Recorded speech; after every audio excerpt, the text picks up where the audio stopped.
Hello guys, good morning sa inyong lahat. At yun, dito pa rin tayo sa Bicol.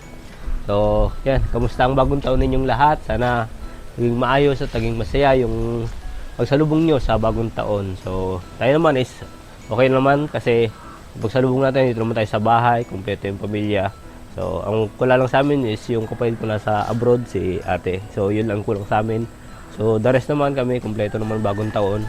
May kaunti kami pinagsalo-saluhan, may pansit, puto, yung malagkit. So, yan, yung mga handa namin. So, yun, dito pa tayo sa Bicol, gawa ng medyo masama ang panahon dito. Buti nga, pasalamat pa rin kasi after na ng New Year, nagkaganto na, ayan, maulan. Tingnan nyo, sobrang dilim, maulan. Grabe, ilang araw na naulan dito. So, kaya tapos nga lang yung bagong taon. After nung January 1, mga January 1 siguro nung gabi, yun, nag-upisa ng umulan.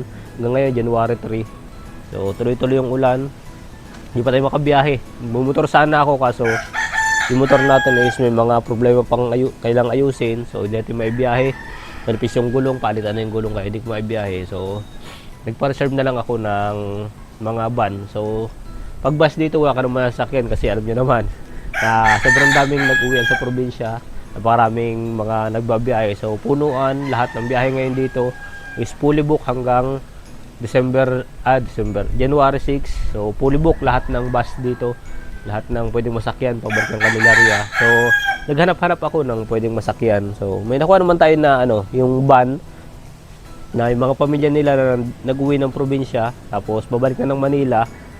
So, ang ginagawa nila para makatipid siguro, makadagdag sa pamasahe ay sa panggas nila. So, nagtatanong-tanong sila kung sino yung gustong sumabay pa Manila. So, mamamasaya ka na lang. So, ano na rin yun, parang panggasolina na rin nila. So, ganun yung ginagawa ng ibang mga umuwi ng probinsya. So, may nakuha naman tayong isa na pwede tayong sumabay sa kanila at pauwi na rin ng Manila. So, doon lang tayo sasabay, naka-schedule na tayo doon. So, okay lang both tayo ng Candelaria para mag-mission ulit. So, sa ngayon dito, di ako makalis dito, di ako makagalaw dito ng ayos kasi nga sobrang ulan nga dito. Grabing ulan nung buti nga, pasalamat pa rin at pinatapos na yung bagong taon bago nagkaganto. Kasi yung bagong taon naman, napakaganda, buong magdamag, maghapon magdamag, sobrang init sa umaga, tapos sa gabi is walang ulan. So, yun, nakapag-celebrate ng ayos yung mga tao dito sa amin sa Kapalonga. At sa ibang lugar din dito, ganun din.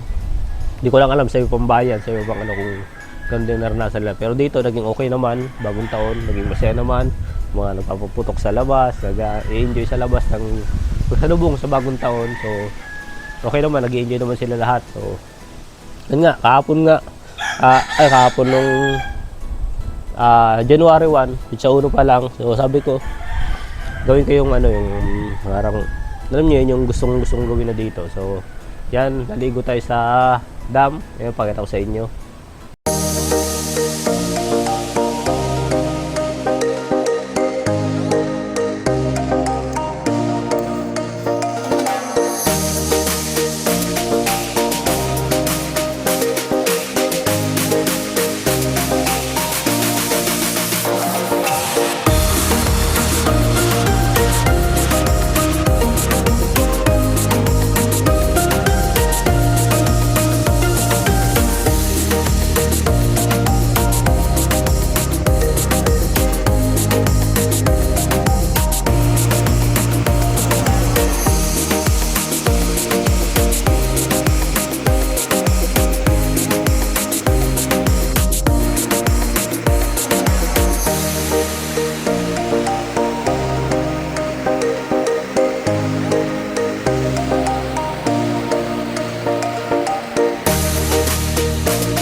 Yan guys, kakatapos lang natin maligo dito nga sa ilog na pinuntahan natin yun.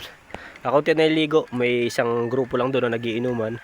doon sa taas. Hindi ko na binidyohan kasi nagkakasiyan sila nagiinom. So tayo naman naligo lang. Solo lang tayo, wala tayong kasama. So ganoon naman talaga ako dito sa probinsya. Pag may service naman ako, tapos yun mga gusto kong puntahan, pinupuntahan ko kahit ako lang. Basta't may budget ako para dito, para doon. Yung kasasaya ko sa sarili ko. Yung therapy ko is ganito.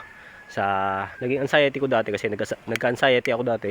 So nagiging therapy ko yung travel kung saan nature, ganyan. So isa ito sa mga nagiging therapy natin. Kaya yun, hanggang ngayon ginagawa ko pa rin kasi na-enjoy ko naman siya. So yun, kahit nga solo lang tayo naligo dito, nagaya ko sa mga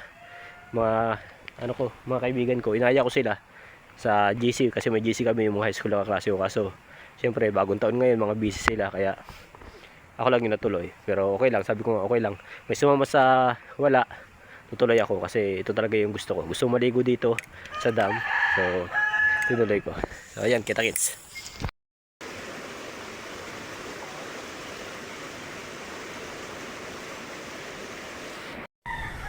At yan yung ano natin, yung naging ano natin. So dahil nga dyan, hindi naman siguro dahil dyan, siguro nung gabi, nung meron na tayo.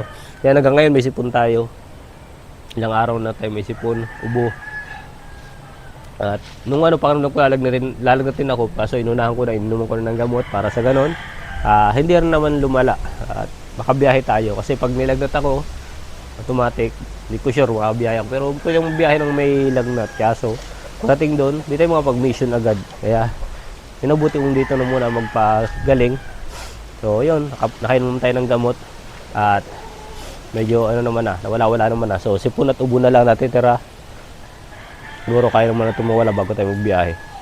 At yun nga yung may plano sana ako magmotor lang pabalik doon.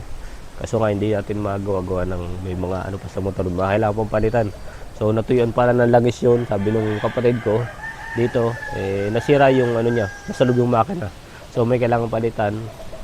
Medyo pricey, medyo mahal, kaya hindi ko na ginalaw. Sabi ko, iwan ko na lang dito, magbiyahe na lang ako kasi mas makakatipid ako doon sa biyahe. Mas makakatipid. Magkano dito ang biyahe? 1,000. Pabalik doon ang Candelaria. So 1,000 lang pumasahin natin. Kasi yun naman ay parang private siya. Hindi naman siya kagaya nung sa bus. Kasi kung sa bus, makakamura tayo. Halos 600 to 700 lang yata ang pumasahe sa bus.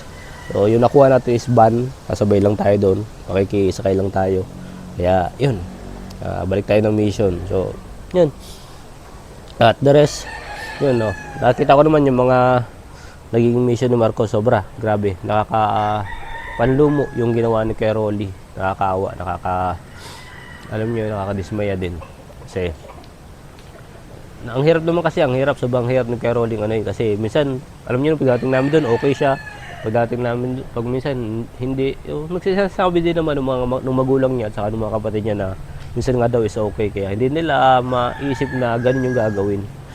At ang inisip lang natin, lagi lang naman nila sinasabi yung pag medyo nagwawal siya, naghahabol lang siya sa mga kapatid, ganun lang yung iisip natin. Pero hindi ko naisip na ganun yung gagawin, nasunugin yung tahanan nila. So yan, pagbalik namin, mission tayo ulit doon. At natin kung ano yung pwedeng maitulong doon sa kanila. So, ginagawa naman ni Marcos ng paraan. So, nandun naman si Marcos, tuloy-tuloy naman yung ginagawa niya. Kahit naman walang camera, nagtatanong-tanong siya ng mga kailangan gawin. Ganoon naman yung ginagawa namin, kahit walang camera. So, kumbaga naghahanap kami ng kung ano yung pwedeng gawin. May kontak kami dito, kontak dyan. Ganun yung namin, yung nagiging routine namin pagka sa walang cam. So, yun. Tapos yung kilatin niya naman, so, pagbalik natin, vision tayo ulit dyan. So, ng mga tutuwa sa mga ginagawa namin Latin Ninja. So maraming salamat sa inyong lahat sa pagsuporta sa mga ganong activity natin na mapasaya si Latin Ninja. So kahit maraming bashing na tatanggap kami or kay Ate Ninja, so suportahan sa atin niya kasi napakalalim yung pinagdadaanan niya. Kaya ang ginagawa namin yung ganitong bagay para makalimutan niya kung ano man yung pinagdadaanan niya, yung naiisip niya. Kasi mahirap na pag yung malungkot siya tapos hindi natin nagagawa ng paraan yun, baka kung ano pang gawin niya. So nakakaawa. Kaya may baguhin natin yung unti-unti natin gawin yung paraan para makalimutan niya kung ano man yung nangyari sa kanyang nakaraan. So yun. At ano naman, nakausap naman na sa atin niya, bago naman namin gawin to, nakausap naman namin siya na ganun nga lang, so walang seryosohan, so agree naman siya, kasi naging masaya din naman siya doon sa ginagawa natin, sa ganung content. So yan, ayun siya na sa mga ibang viewers natin kung minsan nabasa ko na wag ganun kasi wag biruin niya ng ganun. So may pag-uusap naman kami natin niya na hanggang doon lang, hanggang lang na biro-biro lang. So bago naman kami mag-start ng video, sila sabihin naman natin niya ganito gawin natin. So para scripted din naman yung nangyayari, kaya pasensya nyo na. So enjoy na lang sa mga videos na ginagawa natin, sa mga vlogs na ginagawa namin. So yan, hindi nga tayo makalabas na ulan. Mamaya ulan na naman yan. Kanina nga nag-aambon. So pakita ko na lang sa inyo, may ilang araw na nag-uulan. Yan. So ngayon, galbusal muna tayo kasi aga pa, magsi-7 pa lang ng umaga. So almusal muna tayo para sa ganon. Anyways, may magawa tayo maghapon pa. So maglilinis ako dito sa kwarto bago malang ako umalis dito. Linisan ko yung bahay kasi ayun nyo naman, yung taon. Nung nakaraan di ako paglinis kasi yung mga gamit pa ditong kailangang tanggalin. So inalis ko muna. So sa ngayon, medyo wala naman na. So linisan natin para sa ganon.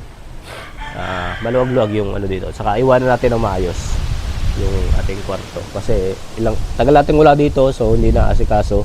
Kasi mama busy rin, nasa kabilang bahay. Minsan lang siya umuwi dito. Kaya kailangan nating asikasuhin yung nating kwarto. So ayan, kita kits. Maraming salamat sa inyo lahat. Lang muna yung update natin. At pagbalik ko na lang pag mission natin, saka tayo mag-update ng mga vlogs. So sa ngayon, ito na muna. So maraming salamat sa inyong lahat. Mag-iingat kayo palagi and God bless.